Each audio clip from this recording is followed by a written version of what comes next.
All right, parents know this battle well, the fight with your kids over screen time. And now a new study out this summer shows addiction to social media, mobile phones, and video games is linked to a higher risk of suicidal thoughts and behaviors and worsening mental health. That should get every parent's attention. So the study looked at more than 4,000 kids starting at the age of 9 or 10. And it found that by the age of 14, about a third of them had become increasingly addicted to social media and a fourth to their phones in general. So Jenny Volker is a licensed clinical social worker with Community Health Network, and she's here to help us better understand this issue and then, of course, how to navigate it with our kids. Dustin, I know you're in the thick of this. Oh, yeah, 3 teenagers at home. Thank you so much for joining us. Thank you for inviting me. And this is something that not just parents will want to know about, but any caregiver or grandparent. So how, as adults, can we determine when our kids develop a problem with screen time?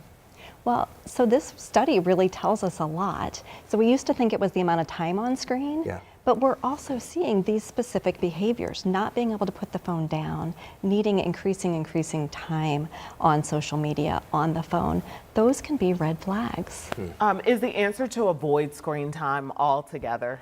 So I'm not sure that's possible. Screens are a part of our lives. And if we take away those screens from our teens, what happens is we could be taking away their primary coping strategy, and it also can create a lot of conflict. So there are other options that can be more helpful. Why does there seem to be this connection with too much screen time, video games, social media, and these mental health challenges? Yeah. So it's really individualized from child to child, but a lot of it has to do with our brain development, and that screen time changes the way our brain develops and the way a child's brain develops. So if you do decide to open your child to this world of the internet, the world of social media, and you get them a smart device, is there an age that you would recommend, or is there a way that you would recommend we do this introduction? So screens are a part of our lives. So even with young children, just modeling those healthy behaviors and then continuing that throughout into teens.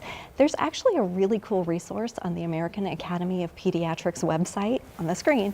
It's called a Family Media Plan, and it's a way for families to create their own individualized plan, their priorities, their put down your screen times, and also has some aspects of kindness and empathy online.